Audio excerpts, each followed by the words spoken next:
You're listening to Sweep the League.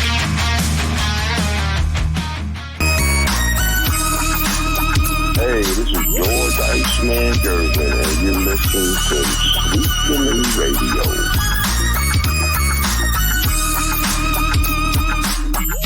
What is up? Welcome back on a wonderful Thursday evening. We are one day away from Friday, and the weekend will be upon us. Quick shout out. There's a pretty big sports card show this weekend over at the Shrine Auditorium off of 1604 here in San Antonio, Texas.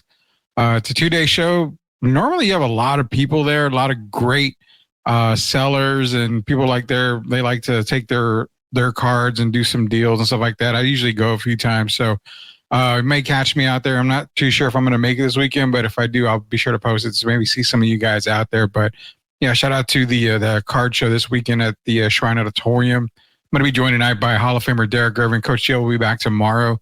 He's back on a cruise again, so he's using his PTO time. But yeah, it's going to be myself and Derek Gervin tonight. We're going to be covering UTSA football this weekend. So if you're going to the game, you'll be seeing myself, Shemaya. I believe Derek will be out there as well. So we'll be out there covering the game. We'll be doing with some of you tailgaters out there as well.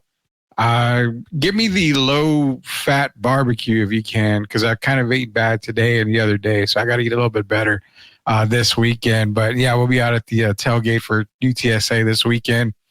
Yeah, other than that, let's bring on Derek Gervin, man. I got much to say. I'm kind of excited about this show right here. So let's bring on the Hall of Famer himself. I see him getting ready, so we're going to let him get ready here. But get to Tim Gonzalez real quick. Says, of course, the Tar Heels still suck. I know, Tim. Rudy, Sith Elias. Be sure to check out Sith and Brandon, Big Papi Medina. They do a great show Down for the Count.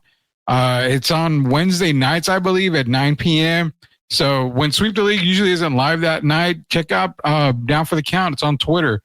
They got a great Spaces. They're a great wrestling show. So shout out to them too out there.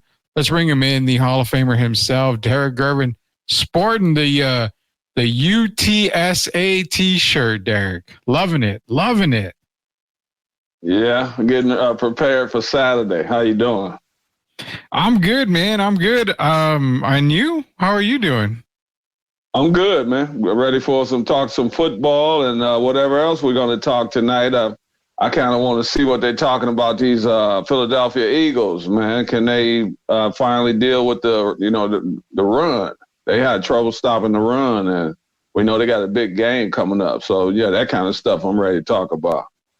Yeah, and real quick, it's Wednesdays at 8 p.m. I said 9 p.m., but it's Wednesdays at 8 p.m. Down for the Count with Sith and Big Papi Brandon Medina. Fantastic job wrestling show out there. Tim's giving us an update.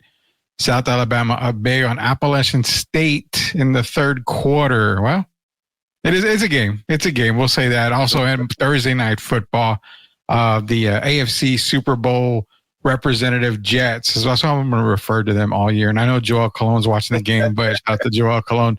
But yes, the AFC Super Bowl representing Jets are ahead on top of the Patriots right now, 14-3. 8:34 left in the third quarter here. So, you brought up the Eagles. I want to get into the Eagles as well because they got a pretty damn big game this weekend against the New Orleans Saints. My New Orleans Saints. I'm going to say no. I'm just playing. I'm not dissing the Atlanta Falcons on that. But they're playing one of the hottest teams, if not the hottest team in the league. So we're going to get into that Philadelphia Eagle talk as well as the Saints game. We're going to get into a couple more NFL games, Derek. But I want to kick off the show, and it sucks because Gio's not here, but I want to kick off the show to let everybody know that we hit the 500 mark on YouTube. We have over 500 subscribers. Our last number as of this show is 554. So 554 subscribers in just under 5 months. It's amazing. I applaud everybody out there. Yeah. Thank you for sharing the show. I'm excited. These guys are excited. We're well on our way. We've got a bunch of other stuff too. And just to mention, I've been having conversations with a buddy of yours, and we hopefully still have him confirmed for next Friday. So next Friday, we're going to be confirming hopefully soon that we will have a former 3-time NBA champion, NBA champion, joining the show here next Friday. I'm not going to name names right now because you name names, and then what happens if it doesn't fall through and all that stuff. But as of right now, we've got NBA champs. So we'll have a Hall of Famer. We'll have an NBA champion. We'll hopefully have a coach and Coach Gio, and then the couch potato Rudy Campos joining next week on Sweep the League, man. So yeah, I just want to keep everybody updated on that. Congratulations, appreciate that. Keep it great, fellas. Love it. Yeah, we love y'all too, man. Appreciate everybody here. We will talk some college football tonight with Derek Irvin and Tim. I promised you, and we are going to talk college football. But I want to talk to you about this. So we've got NBA season coming up. And you and I talked a little bit about Wemby, prop bets that are coming up, for him.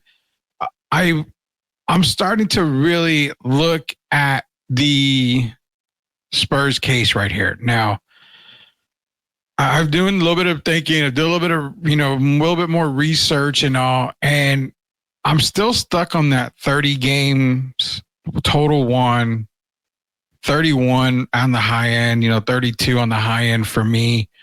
But this year coming up, is there any way you might think in your mind that they could pull off a trade to make something happen with all the assets they have? Is there any idea or any gut feeling that you have that may think, you know what? They may make a move, because I'm going to be honest with you. With Wemby, I love what I see, but I'm still not fully convinced that he can lead a team to an NBA title. I still think he needs a lot more help. So do you basically push all your chips in the middle this year and get a couple of players that are going to help you win for years to come? Or do you still continue on the rebuild process for another year or two? I don't know, man, because I looked at wow, that's a good question. I don't know what the Spurs are trying to do. So I believe Wemby wants to win now.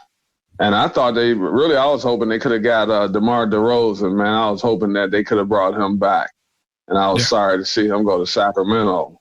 So, I thought we need a veteran. I still do. I think Chris Paul, we know he's up in age. Yeah. And I don't think he can do it over the course of 82 games. We don't even know if he's going to be healthy. We hope he is, but we don't know. And history has proven to be where he's not healthy over the course of the whole season. So that's a problem. But, I still think they need to bring in I still think we're missing another forward, to be honest with you. And it could be a 4. Today it could be a 4, because they don't have to be very big to be a 4. But I think we need a guy that can put it on the floor and that can create their own offense. Yeah. And they're also not a bad passer. But the question is, where do you get guys like that? A lot of these teams don't want to give up these young players, like maybe a Scotty Barnes or Paulo Banchero, those kind of players. So what do you do? What's the alternative?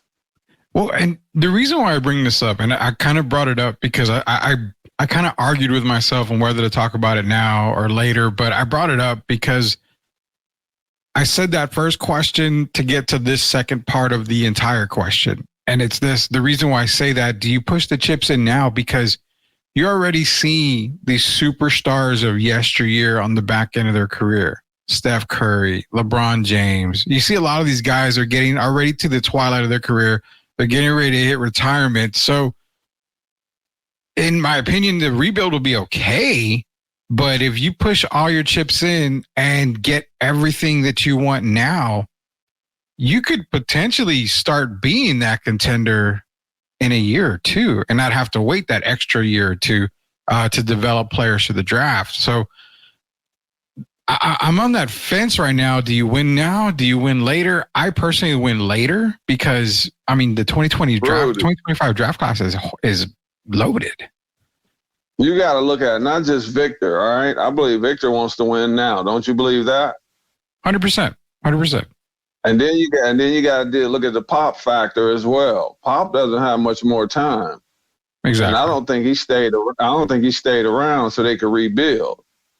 Yeah. I think he wanted to pull off something good, pull one of those surprise jobs. And I think that's what he's still coaching for. I don't think he's ready to call it quits yet. And I think he wants to win now. And they might be a team that makes a move or two during the course of the season, or who knows, even before training camp. You never know. They might have something. They might be working on something now behind the scenes. So we just got to give them a chance. But I think they know they need another player, another high caliber player, just like Philly got a Paul George. And I think that they know that they need that kind of player. Now, what they're willing to give up for it is going to be the question mark. So I know you've been saying it. I've been kind of echoing it. So we've been saying it on the show is where, next offseason, De'Aaron Fox is the target, should be the target. Well, if Sacramento feels that he's not going to re-sign at the end of next year, at the end of the season, then that's where those chips come in, those assets, and say, okay, we've got the picks, we've got the players. Why not trade for him this season and then re-sign him, to an extension instead of waiting for the summer? I'm nervous. I'm sorry. I'm nervous now. Uh-oh.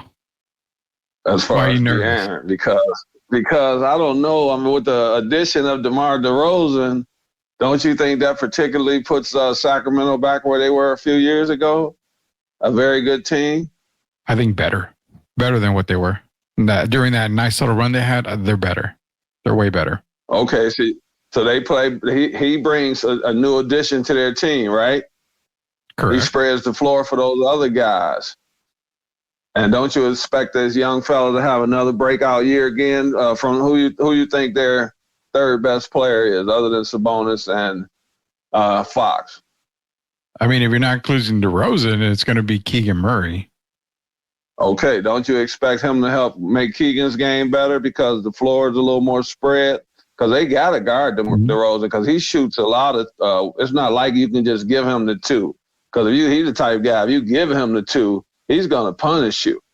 Yeah. So there's certain guys you settle for a couple twos a game, but you can't let him get in the flow. And I think he opens up the floor for guys like Murray and for De'Aaron Fox. And so we got to see how they gel together before De'Aaron decides. He might have a change of heart. Instead of looking at San Antonio, if it works out with DeRozan and you got Keegan Murray continuing to get better, that might be something he might want to entertain, keep trying to win with the same team. That's a valid point. I will say, yeah, I can definitely see that happen. But wouldn't DeMar being there kind of maybe take De'Aaron back a little bit as far as shot selection goes, where De'Aaron's going to not be a focal point? I don't think it takes away his shots because the way he plays with the ball in his hands, he still creates for other guys, but he's a scorer as well. But DeRozan doesn't need the ball all that much. He's a high percentage. He's a very efficient player. Yeah. So he's going to get his shots. If anything, it might take away from Sabonis because if you look at it, man, Sabonis has shown us really who he is, hasn't he? Yeah, he has. So you really look at he's really more of a rebounder. When you got him rebounding the ball, getting double-doubles. But he doesn't have to be that 25-point guy. When you got a guy like DeMar in there, DeMar, to me, becomes the second option behind De'Aaron Fox. And then you play off of those two guys, and that dictates who's the third wheel. Is it Murray or is it Sabonis? And that's how they got to play. Yeah, shout out to Louis Luna, La Cocina Taco Truck here in New Braunfels, Texas. Thursday through Sunday, 8 p.m. till whenever the last person leaves. So hit up La Cocina Taco Truck. Louis is a great guy. He'll definitely take care of you out there. Yeah, I've seen that. So now I guess the question goes back to, okay, there's really not many guys you want to push all the chips in for this season. So let it play out. Go into the draft next season knowing you have Atlanta's pick, knowing you have your own pick. If you don't make the playoffs or the play-in, then you're going to get a lottery pick, essentially 2 lottery picks. And, you and I have talked about, if they get a top 3 pick, it's not necessarily Cooper Flagg that you may want with Dylan Harper and Ace Bailey out there. I mean, those 2 guys probably add more value to the Spurs than Cooper Flagg. And I can't believe I'm saying that. But just go look at the tape. Those 2 guys, I probably would take over Cooper Flagg. And that's why I say Cooper may be the 3rd best prospect in this draft. Yeah. Well, I told you already, I've seen highlights of Ace Bailey and Dylan Harper, and they're going to push Cooper for that number one spot. And to see them play this year, it's going to be interesting seeing them play together at Rutgers. That's going to be interesting. That puts Rutgers on the map all of a sudden more than they've been in years and years. Yeah. And the season hasn't even started. So it's a different time, man. But look, when you look at Sacramento, they're a team, I think this is Mike Brown's last chance, I believe, Rudy. Yeah, I would say so, especially with his roster. I believe he's in the same position as a Mike McCarthy. If they don't win this year, that's going to be lights out, I believe, for Mike Brown. And I'm talking about possibly as a head coach. But I don't want to see that happen. But, I mean, it's going to be rough this year if they don't win. If they were, say, to go to the playoffs and go out in the first round, and then you still have Fox unsigned, yeah, that's a lot of ifs, and that's a lot of decisions that have to be made. So hopefully they can have a good year. But that West is loaded.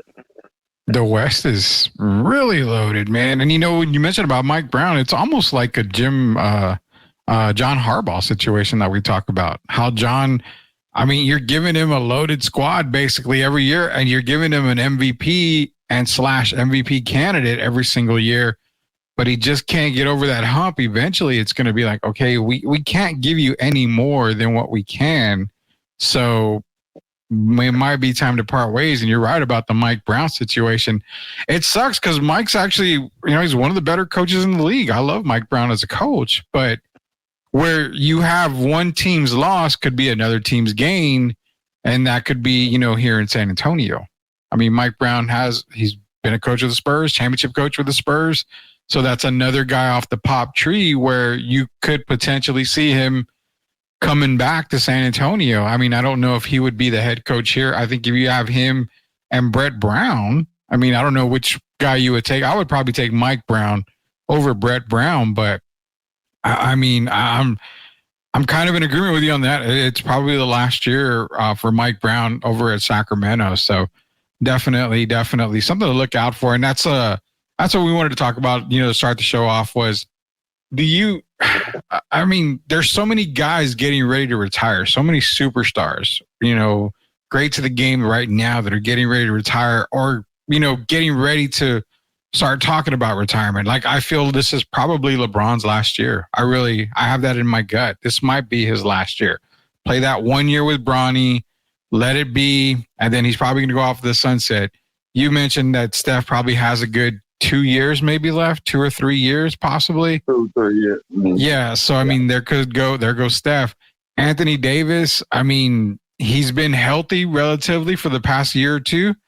If he has another injury, who knows? That might be okay. I might need to call it, a career. So there's a lot of guys out there that are going to be hanging it up soon. And that's why I wondered, well, is now the time to maybe put all your chips in or just continue with the rebuild? So we're talking to Hall of Famer Derek Urban. Before we go to commercial break, I didn't see this, and I'm still trying to look for it right now, but Ben Simmons traded to Golden State. That's a fake. That's got to be a fake. I saw fake news. I was gonna say I woke up this morning and I saw it and I thought there's no way. I don't think Kerr is that desperate to go get a Ben Simmons, but made me think, man, this guy's falling off from the face of the earth, man. There's they're hyping him up in the off season with his YMCA videos, and they're saying he's in the lab, he's working, he's got that dog in him, but all he's doing is shooting jumpers. And am I fair to ask this, Derek? You worked out for many years, you played in the league, but if you're going to post a video on social media of you in the lab working out, is it too much to ask for you posting the entire video from start to finish? I want to see those misses that you had, not just the makes. It's like in bowling, when you see bowlers do ball reviews, they post nothing but strikes. So they make the bowling ball look good. I don't want to see that. I want to see the moment you start to the moment you're done. I don't want no editing or anything, but Ben Simmons, man, we can't expect anything from Ben this year. Hey, I watched the video of Anthony Edwards, and what I liked about it was what you said. It was genuine. He showed his makes and his misses. And I think that's what they need to start doing. I don't like those videos either. What's the point of watching the video? You already know it's a good finish. You don't ever show the negative stuff. I think showing the other part makes it more interesting. And so, you know, I like what I hope one day we can get to that. I thought I had to tell you that was a good idea. What was the next question, Rudy? No. It was just that. My other question was, as far as Ben Simmons go, I mean, there's no way we can expect him to get. I mean, man, I don't know, Rudy. He's not going to be shooting jump shots, but if he's healthy, he has a chance to have a pretty good season. We've seen it before. He actually, if you look at it, the last time he was healthy, he actually played well for the first few games. Yeah. And then he hurt his shoulder or something. He hurt something, and then he was never the same after that. But he's the type guy, if he comes in pretty decent shape, and he might get it off to a good start. They don't. There's no Mikal Bridges in Brooklyn. So that might help him, you know, give him a little, that might give him a little more freedom. And Ben's not going to all of a sudden become Steph Curry. We don't even have to.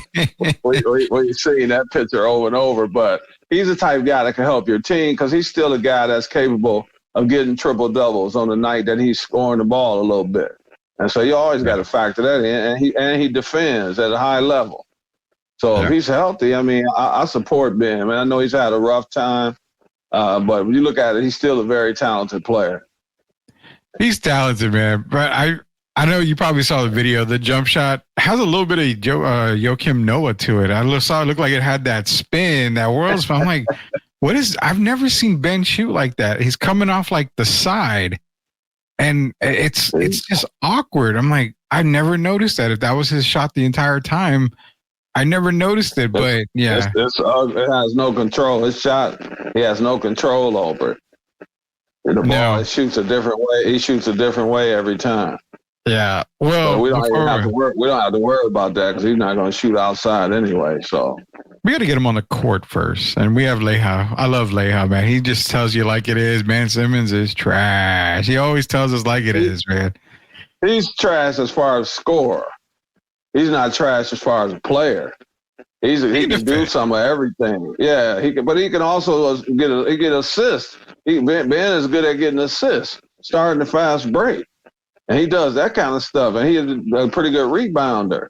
So he's got a lot of positives. He just can't score the ball.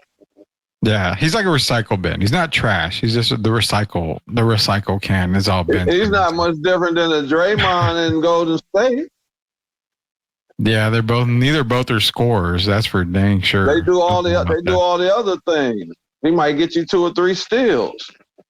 And he might get a block or 2. I mean, Ben's capable of doing all those other things. He just needs to quit trying to fool people with the offensive arsenal that we know he doesn't have. Yeah, it's like me. I own a large T-shirt. I'm not going to try to wear it and say that I can fit into a large, but you can't fool anybody, man. Leha, what's up, everyone? How's it? We're doing good, Chris. That's Christopher Leha, MCS General Contracting, big sponsor. And another reason why we are sitting at well over 500 subscribers on our YouTube page. Thank you, everybody. Trying to get to 1,000, but I feel we'll get to 1,000 here pretty quick here. We are going to be doing some giveaways. We said 500 subscribers. If you're a subscriber, stay tuned because some of these giveaways are going to be ridiculous. Also, like I said, hopefully next Friday we'll have our first major guest on the show.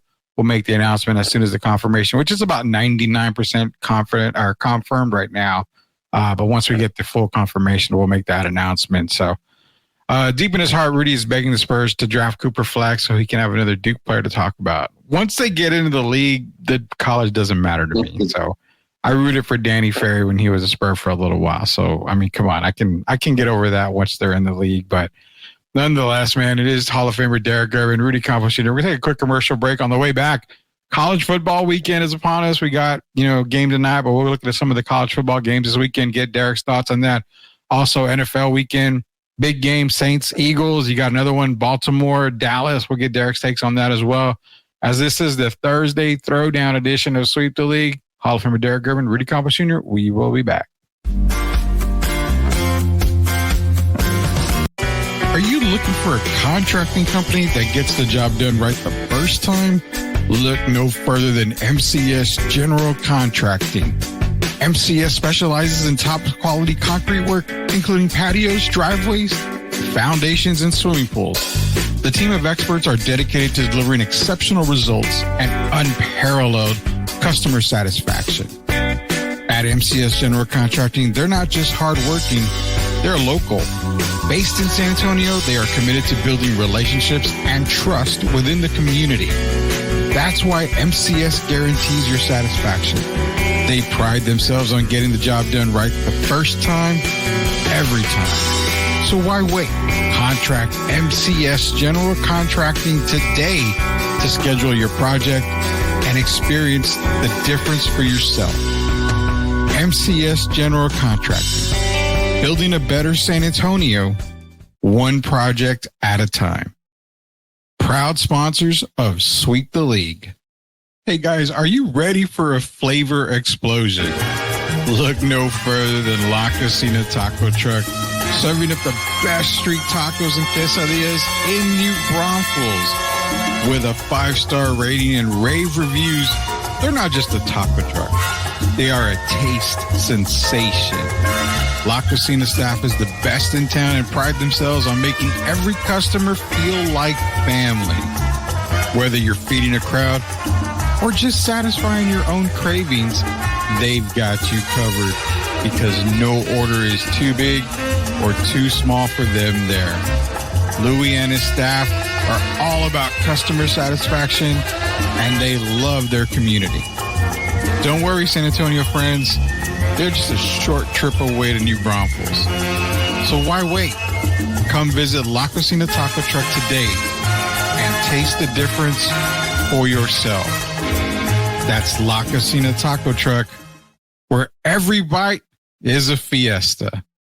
Proud sponsors of Sweep the League. Yeah, this for the family. Loyalty, respect, honor. You know what it is. STL music. Let's get it. We the ones, never folded on ourselves, no bluffing. Legacy we building, man, this ain't up for discussion. They wanted us to quit, but we dug in deep. Motivated to the fullest, dreams ain't meant for sleep. On the grind 24/7, no time for rest. We making moves, calculated like a master chess.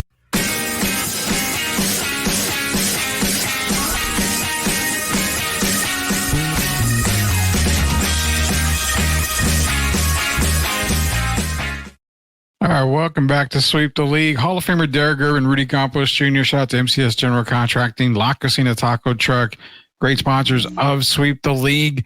Family, October 1st, the first album from STL Music and SOTB will be released on October 1st. Be sure to go grab it. It's going to have a lot of great hits on there. You can also go to Spotify, search SOTB basically and STL Music. You can get some early, not copies, but early music from that album as well. It's a few of the songs are out there already, so be sure to check it out. It's going to be October 1st. Family, the album from STL Music and SOTB. Got some comments in here. We've got Tim Gonzalez is saying, finally college football talk. I promised him. So he's been asking this. He wants your opinion on this. So UTSA, Texas last weekend. There were some Spurs players there.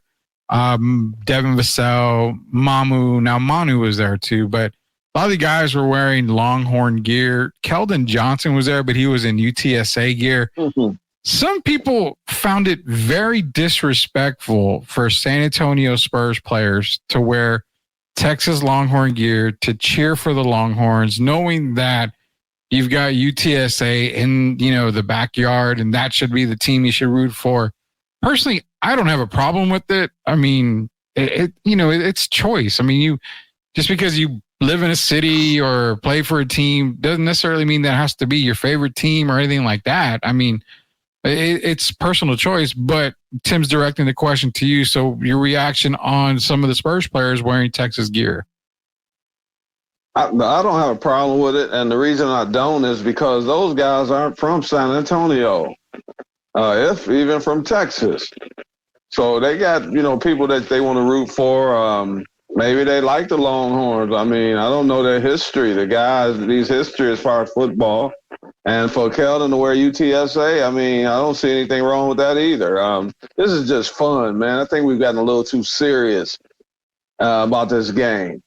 And we got to remember, these are still young people that are in college, and it's about just enjoying the game. You should be able to go to the tailgate party and enjoy yourself without having worried about being in a fight or being shot, that kind of stuff. And, yeah, I don't have a problem with it, man. They let these people play football. And if they want to wear these jerseys, I mean, they supporting teams. At least they're out there. I'm just happy they're out there. And whatever shirt they choose to wear, that's on them. Yeah, I'm. That's what I am. I don't have an issue with it at all. There's no problem with it. I mean, even if they are from San Antonio, say they were born and raised in San Antonio, it doesn't matter to me. If you support UTSA, you support, Texas. It's not like they don't support UTSA. I mean, we see them at some of the home football games. A couple of times they'll roll into a college, one of the UTSA games. I mean, they still have ties to UTSA, so I don't have a problem with it. Those that do have a problem with it, I mean, I'd like to hear what. Hey, Rudy, what if I had on like some orange, nice gym shoes, some nice kicks I just got, right? So break out some orange, some Nikes, some orange and white Nikes or something. And I don't have any colors that match other than a Texas shirt that's orange, a Longhorn, might even a Longhorn symbol on it. I'm not going to have it with some guy's name on the back of the shirt and all that kind of stuff. But sometimes you just wear stuff. I'm in Texas. I'm from Michigan, but I've been down here so many years now. It's like I'm a Texan. So if I just wanted to wear Texas Longhorns gear, I used to know Pat Maloney, the lawyer. And so he was a big Texas fan, but we never had a problem with me going, being a UTSA guy. It was all in fun. And if I was aware, if I lost a bet, I would be wearing a Longhorn jersey. So, I try to see the fun part of it more than making it a serious issue. Yeah, there's really no issue to it at all. If anybody's got problems with it, I mean, come on, you got to get over that. There's no reason to be upset over anything like that. I mean, hell, if San Antonio got an NFL team and you're like, we're supporting San Antonio, whatever, they're the new NFL team. You mean to tell me that just because a San Antonio team came to San Antonio, that instantly Cowboy fans are supposed to go away? Instantly Texan fans are supposed to go away? I mean, it's not like that. I mean, I don't have a problem. If you support UTSA and you support Texas, cool. Support both teams. I mean, they're still Texas teams. No one should be able to, get upset over anything like that. To say the majority of San Antonio people are Longhorn fans in UTSA. I mean, they were Longhorn fans long before, I'm pretty sure. So again, we don't have the financial backing of University of Texas Austin. So naturally they're going to have more fans. They're going to have a bigger following. That's like looking at the Cowboys as opposed to a lower market. And that lower market might be a better team, but which team's going to get the most notoriety over the course of the year is going to be the Cowboys, the team that has the money.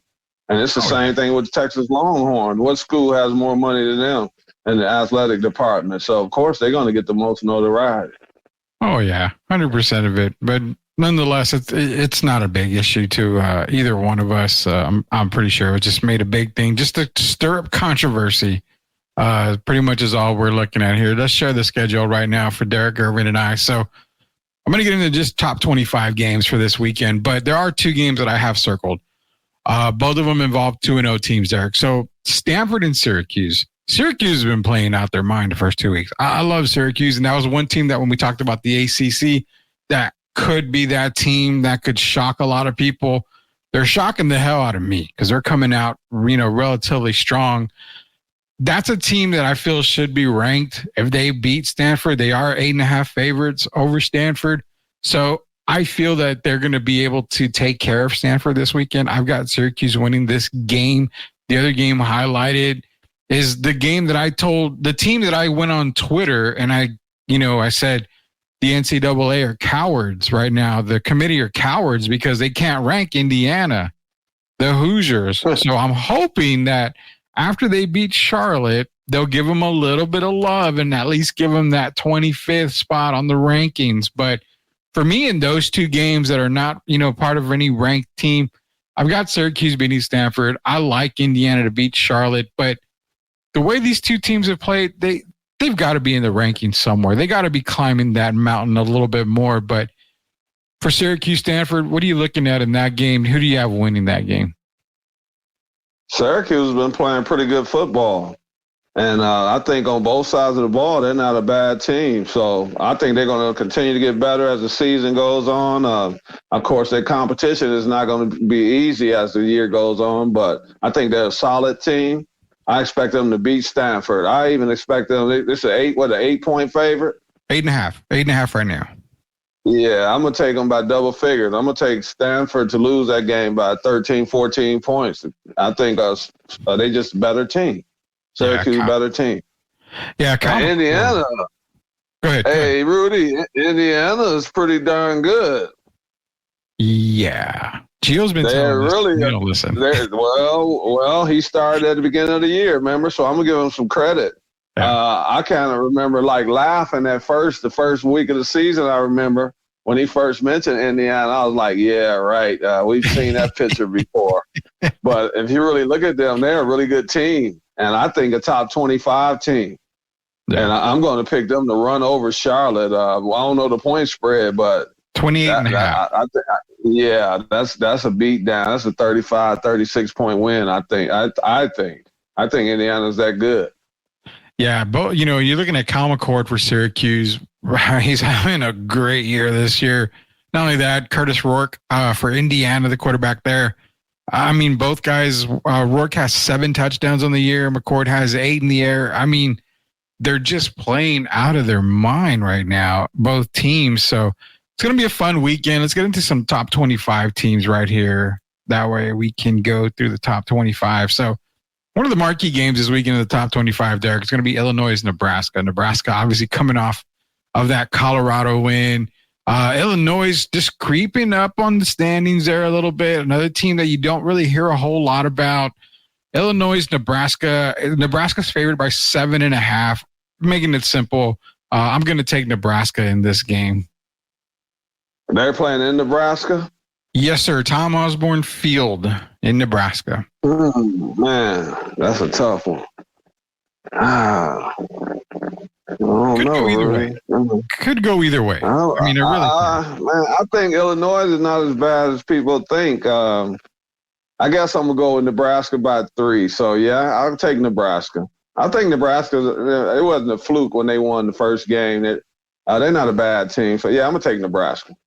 Yeah, and, Rayola's not doing too bad. I think if you're wanting to take Illinois, with Luke Altmaier at quarterback for Illinois, it's one of those things where I like Caden Fagan on the ground as well. It wouldn't shock me to see Illinois win this game. Not at all. I think Illinois has the talent to win this game. I just think that home field advantage, I definitely would take Illinois in the points in this game. I think it's going to be a lot closer than 7.5. I think it's probably going to be like a 4-point win if Nebraska comes out of it. Maybe like 24-20, 34-30. Yeah, I was gonna say 20. I was gonna say first team to 21. Yeah, I was gonna ask you that. First team to 21 wins. I think so. That's what I like. That I think I would take Illinois and the points on that one. To me, it should be a lot closer. Next few games are kind of games where you're looking at, it's not really much of there. Ohio State taking on Marshall. Ohio State's over by 40. Ohio State's another team. I haven't really bought into Ohio State because I haven't seen them really play anybody just yet. So I can't take them serious. I can't take them as serious as we do, not Michigan, but Texas or Georgia, somebody like that. It's hard to take a team like that serious right now. But of course, you have Ohio State. Clemson gets a tough matchup against NC State. You got Iowa State, Arkansas State, Northern Illinois against Buffalo, Louisville, Georgia Tech. I think Georgia Tech can actually pull off that win against Louisville. But if you're able to see the first couple of games here, Ohio State, Marshall, Clemson, NC State, do you think the Ohio State's obviously going to win that game? There's no really doubt in anybody's mind that Ohio State takes that game. I take them. I don't know. It's going to be a blowout, but there's still questions about Ohio State's team coming into the year. They were a very heralded team. They got off to a good start. So I'll say they could play better. And so I like their team, but I don't think they're looking like the team that should be number 2 in the country. And I would have Georgia over them right now as well. And I got the Longhorns as the best team in the country. Oh, yeah. I mean, Gio's not liking the fact that we're taking the Longhorns as the best team in the country. But he'll get over it. He'll get over it. I'll send him. Hey, Rudy. What's up? People can like what they like and what they don't like, right? But if you look at their team, and then what team in the country has 2 quarterbacks of that caliber? Nobody.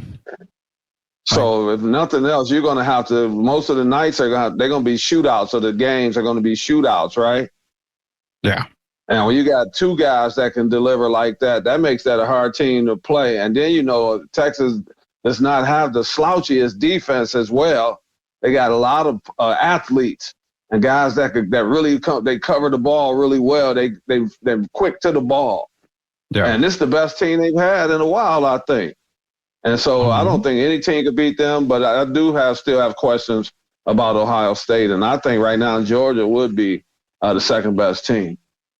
Yeah. I mean, like we mentioned with the rankings out, Texas, Georgia, Ohio State, Bama, Ole Miss at the top 5. If you're looking at those top 5, I would probably put Bama and Ole Miss ahead of Ohio State. I probably would put Ohio State at 5. I think they're just top 3 because of the name Ohio State. I mean, I haven't really bought into Ohio State now, and no disrespect to the Buckeyes, but I mean, convince me. You haven't convinced me yet that you deserve a top 3 ranking.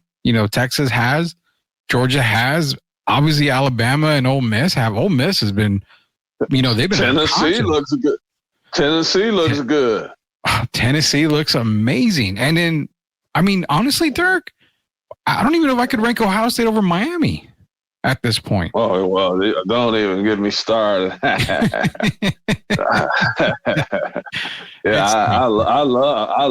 love the Hurricanes, man. I just think that's a team that's going to be around all year.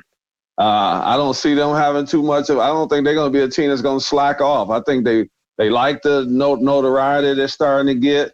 Yeah. And I think they're a team that's mature enough to withstand that. And I think they're going to have a special year. And if it ends up, all these teams move up, the team that move out, to me, Ohio State would be the number 1 team I would pick if any team went backwards. Ohio State or Alabama, I'll say, if any team were to go backward.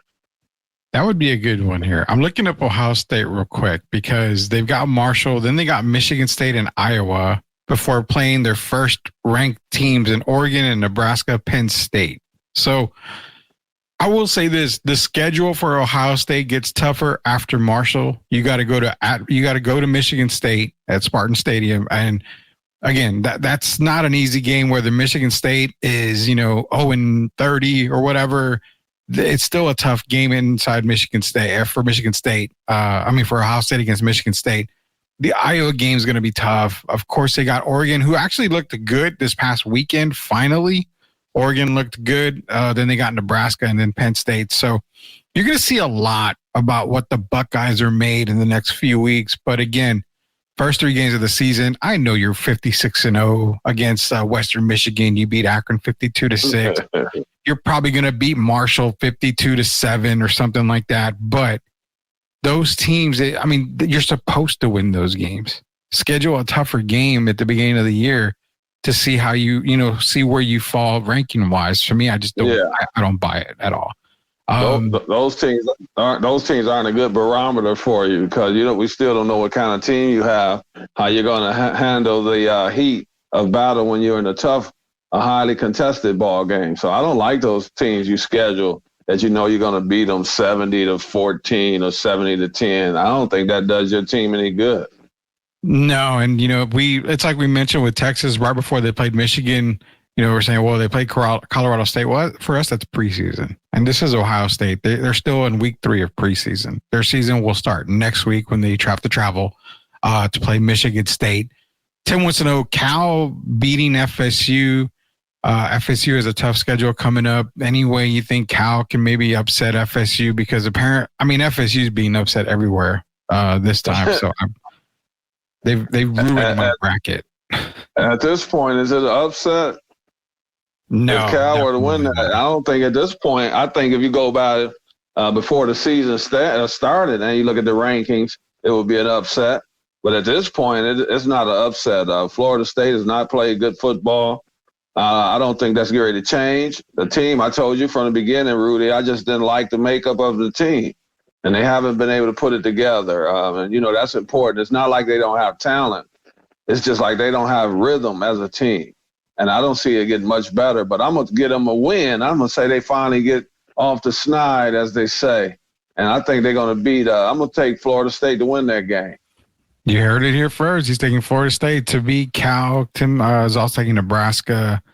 Clemson hasn't lost back-to-back since 2002. Texas Miami are two best teams in college football. Yeah, I can't argue with the Texas Miami thing. I still got to give Georgia their love, no matter what. I still got to give them their love. Let's go down a couple more games here. See, we got some other big games. We got a couple of big games here. USC going to Ann Arbor, Derek, playing against Michigan. Number 11 USC, 18 Michigan. As much as I want to take the Wolverines, and I've not been a major Trojan fan, but USC has been looking really good this year. Like both sides of the ball have been looking good, and I don't really expect that. Maybe Caleb Williams was the problem, and they got rid of the problem. But USC going to Ann Arbor, I'm gonna take USC for the win. They're actually favored by 5.5 going into Ann Arbor. Oh boy, Michigan! I don't know, man. No more JJ McCarthy, so they don't have an identity right now. If you really look at the team, yeah. And I would think that I think their game is going to be a tough one. But I like USC. I think they've played pretty good football right now. But it's going to be hard in front of that 107,000. And I don't think they're ready to disappoint the fans like the beatdown that they took earlier this year. And I'm going to pick Michigan for the win, for the upset, since they're not favored. I'm going to call it an upset, Michigan Wolverines. That would be a massive win for Michigan. At the big house. At the big house. That would be a massive win for Michigan right there. That could definitely be a season changer for Michigan, beating the USC squad right there. Next game, we're going to your fighting Utah Utes heading over to Boone Pickens Stadium in Stillwater, Oklahoma to play Oklahoma State. It's funny because Oklahoma State's favored in this game by 2.5, which is nothing. It's less than a field goal, but I think Utah comes in. I think Cameron Rising does his thing. They get the win. And this is where we start to see that emergence of Utah in the Big 12 play. So I'm going to take Utah over Oklahoma State. Well, I think that's going to be a tough game. Oklahoma State is a really good team at home, and they just play off the crowd's energy a lot. And Mike Gundy usually has them ready. So yeah. I think that's going to be a good game. But, I like the Utes. I've told you all year that I like them. I thought from the beginning they would be a good team, and I just think they're a team that's a pressure. They know how to handle pressure. And I think Utah goes and they win that game. So I'm going to take the Utah Utes. Yeah, I just love the way Utah's been looking right now. Mekhi Bernard on the ground. I mean, he's got 274 yards the first couple of games of the season. Hey, Rudy, but tell me this. They're going to have to put up some points, right? Oh, yeah. They're going to have to score. It's going to be a tough one. Yeah. So that's what's going to make it an interesting game. It could be an aerial game, basically. And I think that's where it's going to be. We're going to find out what kind of offense. Utah, I don't know. Are they known as a team that go up and down the field? We know Oklahoma State is. So this is one of those styles make games. And that's why I think it's going to be interesting. But I think Utah nudges, just barely pulls that one out. Yeah, see, Tim's kind of on the agreement with this. It's going to be a high scoring game, I think, right around that 35 and 40 mark. But it's going to be a a very close game. It may come down to just a field goal at the end of the game, but I'm definitely taking Utah for the win. I mean, you mentioned Oklahoma State. Alan Bowman he's got 9 touchdowns on the year already throwing wise. The receiving core, you got Dazon Stribling. He's doing good. You've got Brennan Presley is another guy that you got to watch out for. So a lot of these guys are, ready, and they're going to be ready for Utah. They don't want Utah to come in to Stillwater and embarrass them. So but again, I think Utah comes in. I think they win the game, and this kind of starts that separation from them and everybody else in that Big 12. They're going to see the reason why Utah's been one of the top teams in the country for a while now. I mean, they've been there for a while as well. Your Hurricanes traveling to South. I'm sorry, hey, Rudy, that could be a last possession. That could be a last possession game. Oh yeah, no doubt about that at all. There's no doubt about that. I agree with that. And also keep in mind, that's a game where the coaches need to be on their A game, because if it is a last possession game, you want to use your timeouts wisely. Definitely. That's the kind of game where timeouts are probably going to be a key factor in that game towards the end there for Oklahoma State and Utah. Your Miami Hurricanes are going down to Raymond James Stadium in Tampa, Florida to play South Florida. Not too concerned with South Florida. I think it's going to be a lot closer than people think. Right now, Miami's favored by 17. I would probably take South Florida plus 17 on the game. Still got Miami winning the game, but I think it might be a little bit closer than a lot of people think. Well, all Miami wants to do at this point is keep winning and kind of doing it. I won't say they have to win by 20 points, 30 points, but they want to look convincing. And you could do that just by controlling the ball or the time of possession.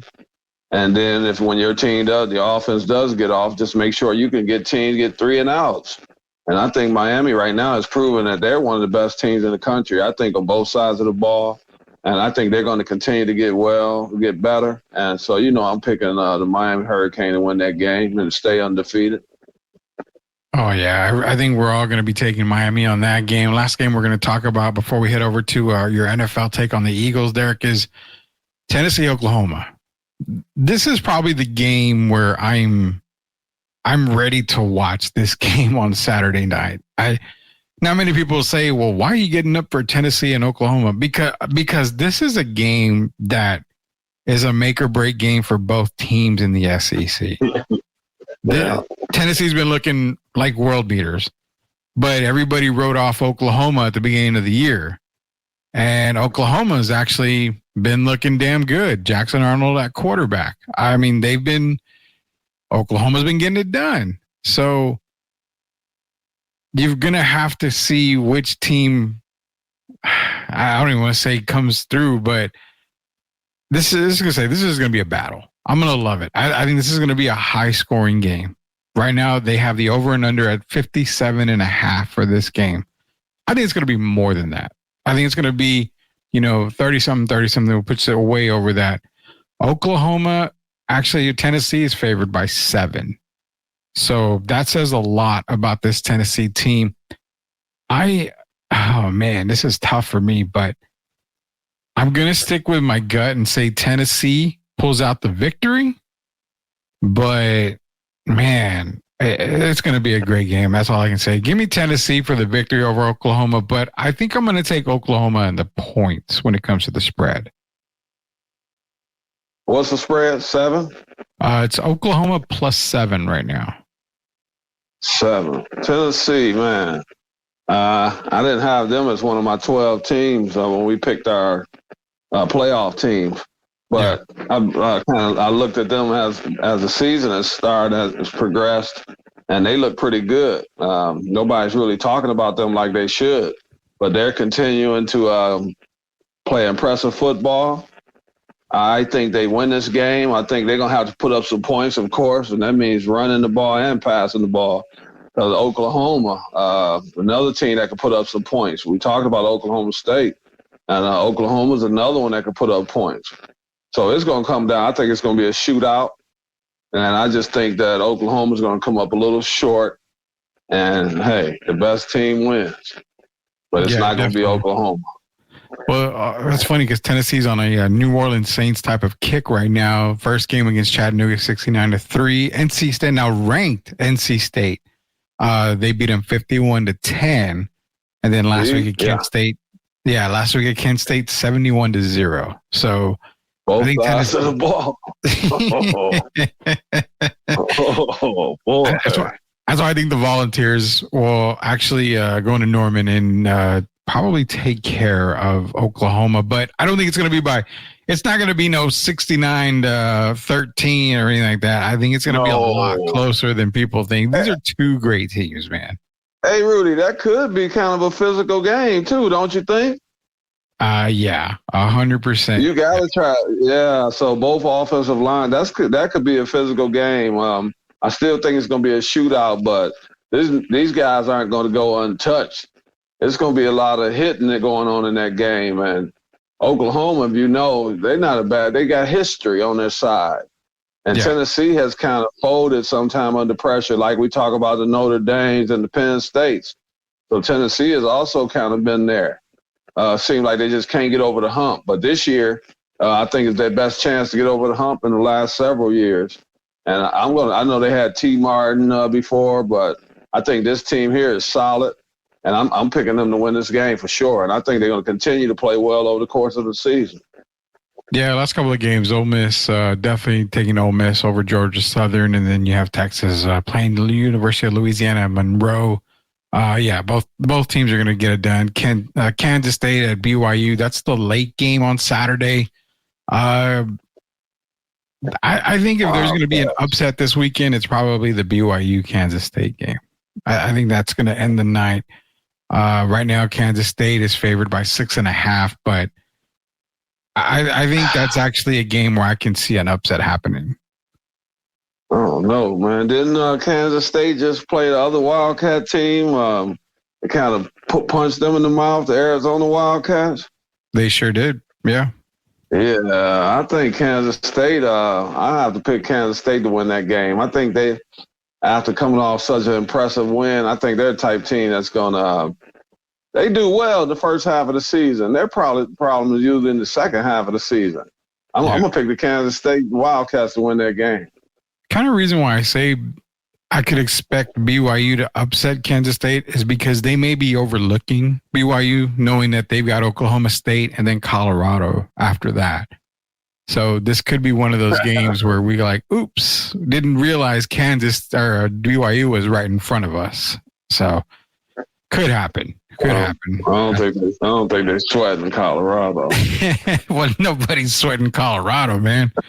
Ain't nobody sweating Colorado at all. I have no doubt about that. But that's our college football preview show for here at Super League with Coach. With Coach Gio going to be back tomorrow, so he'll give us his college football takes for the weekends out as well.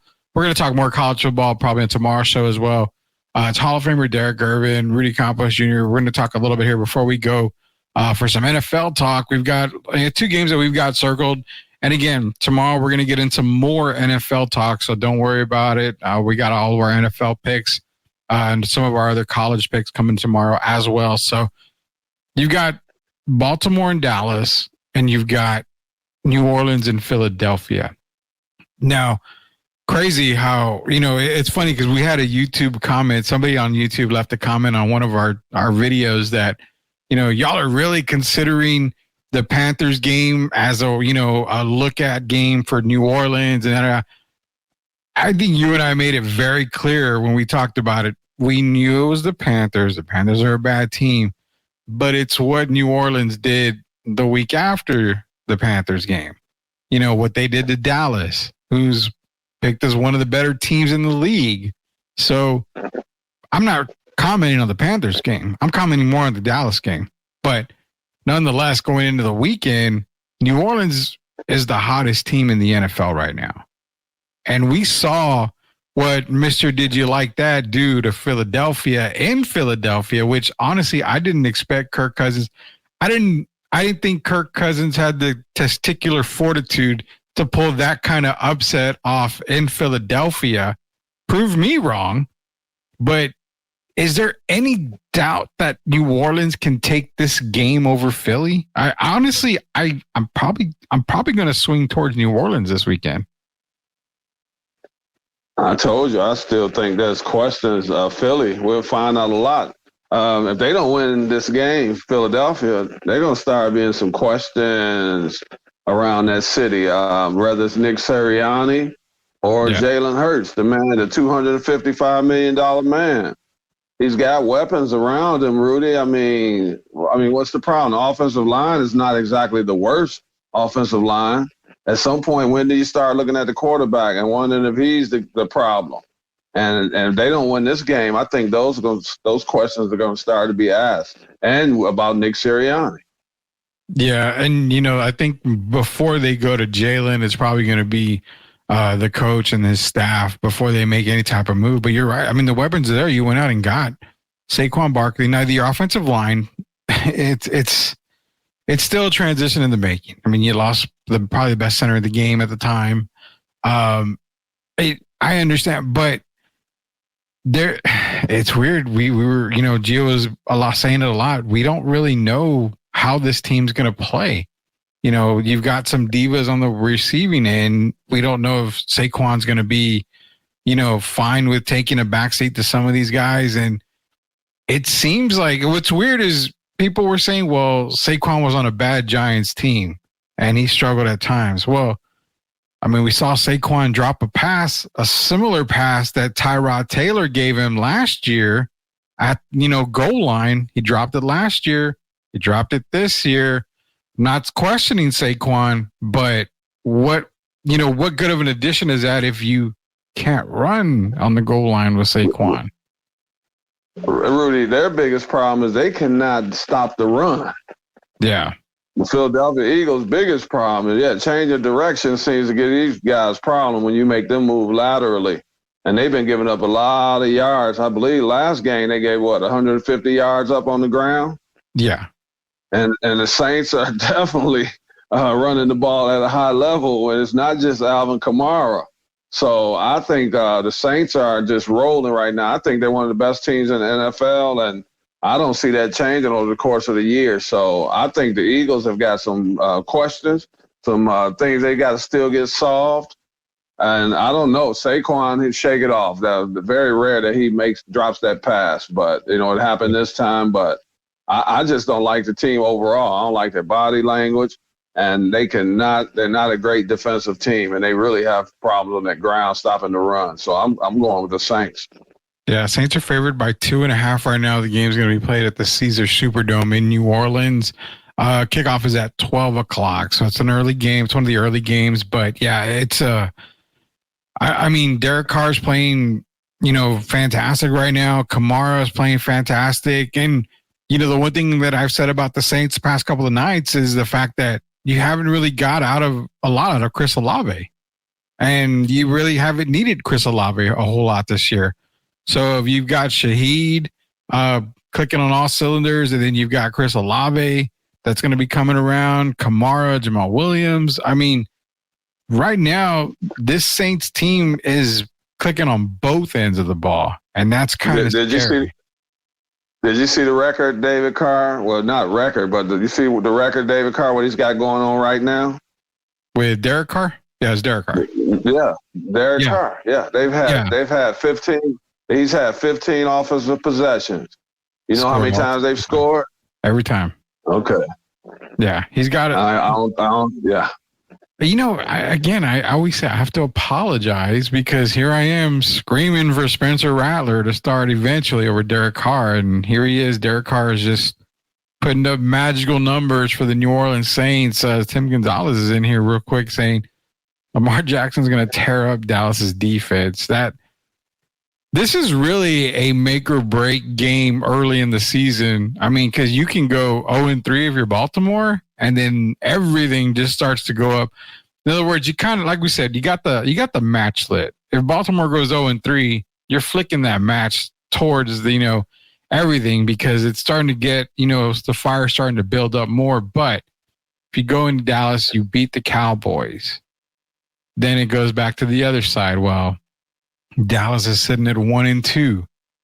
lost to two teams, whether it be convincingly or not, I don't know. But then you start to question, well, look at Mike, this is not good. Why did we pay Dak all that money? Yada, yada, everything of Cowboy fandom just comes to a head and then pop, it's gone.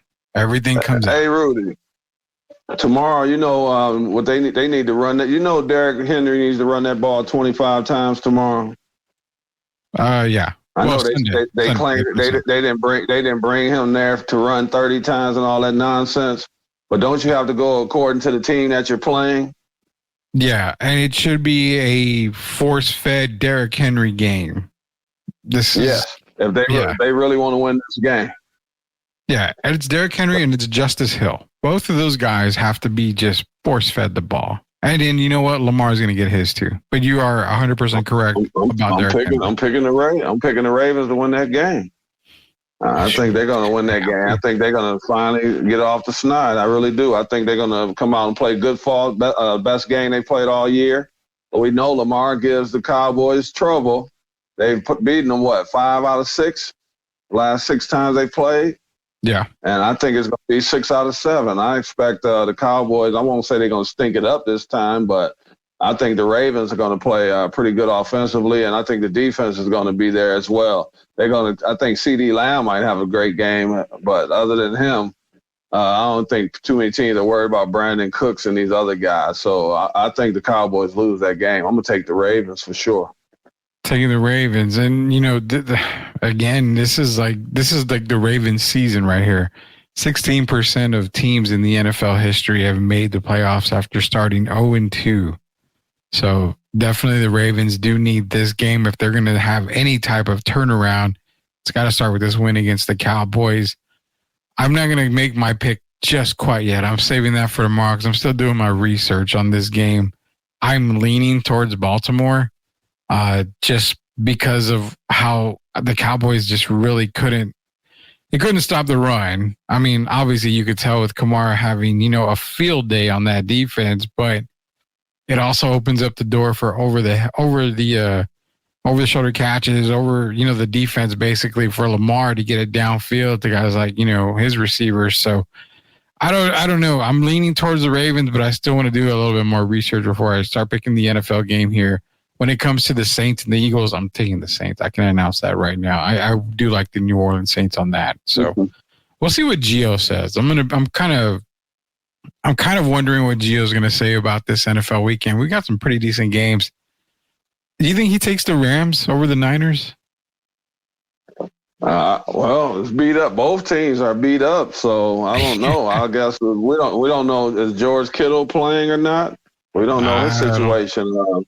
He's been practicing the last 2 days, but they haven't said if he's going to play on Sunday. So they got so many guys out. They still have Brandon Ayuk, of course.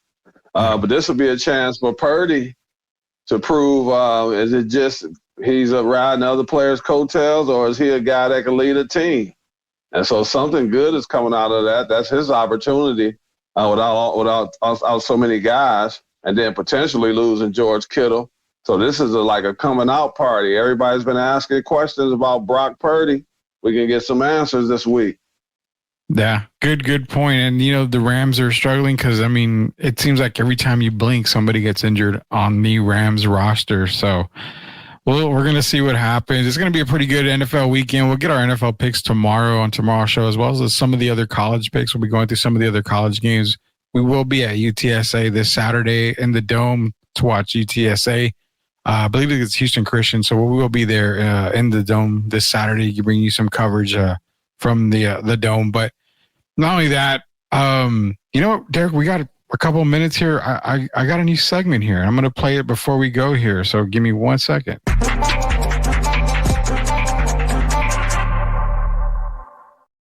That is the new Rudy's Rant segment. I've got for everybody out there. I love driving.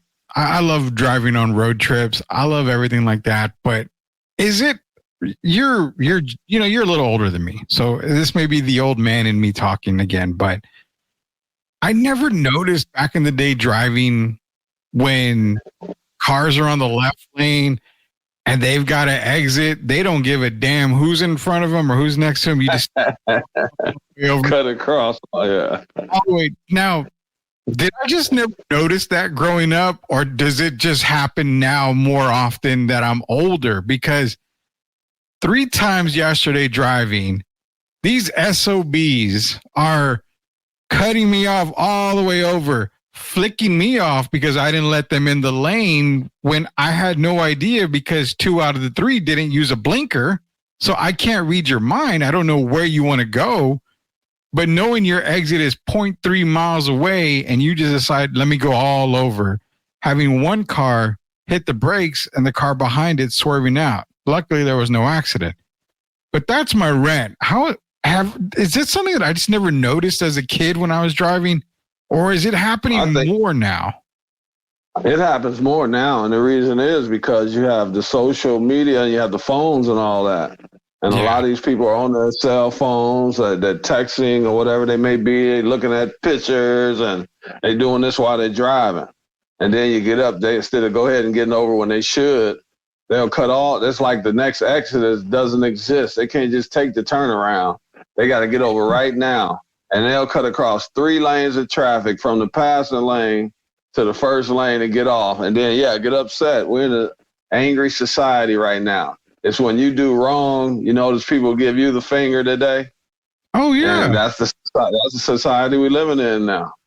Yeah, it's like, it's not my fault you missed your exit, or you were on TikTok, or, recording yourself on Instagram Live, shout out Shannon Sharp, that you are, hey, I missed my exit. Let me go all the way over. Well, there's Rudy. Why didn't Rudy let me in? Well, Rudy don't know. Hey, and if you blow the horn, they might flick you off. Oh, man. I'm going to just say this on the air because it happened to me before. This didn't happen recently, but years back, it happened one time. A girl was getting over, honking her horn at me. And I'm like, what are you talking about? Literally, the car's here, and I'm like right here, honking her horn, doing this. I'm like, what do you want me to do? There's a car behind. What do you want? Well, Derek, this is the next move. She's pointing this way, and then she does this. I'm like, what the hell? Okay, let me slow down, to whatever. She goes all the way across. She goes, this is the exit. She passes the exit, but still goes on the grass part and then gets off. But you got people that don't know the driving rules too, Rudy. You got to remember that. Everyone doesn't know the driving rules. You got some people that don't speak English here. I'm being honest. You got people coming from other countries. And so some people, man, it's funny. And they do things that can cause a 10-car accident. And a lot of times they're not even aware of it. Yeah. It's silly things. And then when they are aware of it, they get upset with you for calling them on it, for bringing awareness to it. And instead of them taking, saying they're sorry or whatever, they might give you the FU sign, man. It's crazy. You have to be really careful out there today. Yeah, 100%. That's the words for today. Just be careful out there, guys. Hey, my dad always said, if you're late, you're late. They can't change that about you. If you're late, you're late. You may as well get there alive. And that's the way I look at it. I'm not the safest driver. I speed. I'm like everybody else. I speed, no problem. But I also like life, and I want to live a little bit longer. So do me a favor, everybody out there driving. Live with me. Live a little bit longer with me. Don't put me in that situation again where I have to slam on my brakes so you can get to your exit because maybe you are running late. I have no idea. But yeah, that's the rant for the night. I didn't know if it happened more now, or maybe when I was a kid driving and just never noticed it. I mean, I didn't notice it back then, but yeah, I'm seeing it happen more and more now. So appreciate everybody letting me go on another rant here. Another segment brought to you by MCS General Contracting, La Casina Taco Truck, Special Leaf Tea, and Castro and Sons. Also shout out to Jeff Garcia over Locked On Spurs. Got any parting words, Derek? Are we ready to pick them for tomorrow at least? No, I don't want to pick. I just want to say I want to wish all these teams well in the WNBA because the season ends tonight, I believe. Yeah. Or tomorrow. Is it tomorrow? Scores now. It's going to be playoff time, man. So I just want to wish all those ladies well. Caitlin and Angel, they're no longer rookies now. I know the Sky might not make the playoffs, but Caitlin's in the playoffs, so she's no longer a rookie. Once you get to the playoffs, you're a veteran. So we'll see how far she can lift her team this year. Yeah, right. I think tonight's the last night, and it looks like Atlanta is going to get that last spot. So are they playing? Yeah, I figured Yeah. I picked them over the Sky. Yeah. Yeah, so it looks like Atlanta's in. So right now the matchups are going to be, as of right now, New York, Atlanta, Minnesota, Phoenix, Connecticut, Indiana, Vegas, Seattle. We talked about that Vegas-Seattle matchup in the first round. Could spell very, very, very, very tough matchup for the Las Vegas Aces. But you know what? We'll talk more about WNBA tomorrow, knowing that the playoffs are going to start. So we'll do some NFL talk tomorrow. We'll do some more NCAA talk. We'll get into WNBA talk since the playoffs are upon us. Look at those matchups as well. That Vegas-Seattle matchup is going to be brutal. I think if Vegas can get through that, then you may be able to see them maybe get back to the finals in the WNBA finals. So we'll get to more WNBA talk. Needless to say, Asia Wilson definitely is 100% MVP, with Derek saying Caitlin Clark is number 2. But nonetheless, we appreciate everybody who's a subscriber on YouTube. Be sure to go to YouTube, search at Sweep the League TV, be a subscriber now. We hit well over 500 subscribers in under 5 months. We're trying to get to 1,000, but because we hit 500 subscribers, we're going to be doing a couple of giveaways. Also, we're going to be giving some lucky person away a little bit of cash too for being a subscriber on Sweep the League. So hit that subscribe button, hit that notification button. We are coming to Instagram Live, I believe, is going to be another edition for Sweep the League. So we're coming up all over the place, man. We got Derek Irvin going into the Hall of Fame October 18th that weekend. So it's going to be fun, man. We're going to keep mentioning it every single show because it's going to be a fun night. Thank you. I appreciate it, man. I really do. Yeah, they're probably mad Rudy doesn't believe Shadur Sanders is the top franchise quarterback. Now, Shadur is never going to be a top franchise quarterback, Tim. You can keep saying it. You can try to make it happen. It's never going to happen. So, nonetheless, for Derek Gervin, Rudy Campos Jr., Coach J should be back tomorrow. Until we sweep the league again tomorrow, we'll see you later, Knuckleheads. Everybody have a good night. Stay safe. Hey there, sports fans. I'm Ashley, your go-to girl for all things sports here on Sweep the League. Welcome to our daily news reports where we'll be covering the latest updates from the NFL, NBA, WNBA, college sports, and more. We're thrilled to be a part of the rapidly growing Sweep the League network, bringing you fast and fresh news updates every day. Make sure to subscribe to Sweep the League TV on YouTube for even more in-depth analysis and discussions with our amazing team Monday through Friday. Huge thank you to our incredible sponsors in San Antonio for their support. We couldn't do it without you. So let's get started. I'm Ashley, and I'll be sweeping the league for you every day. Stay tuned for the latest sports news and updates.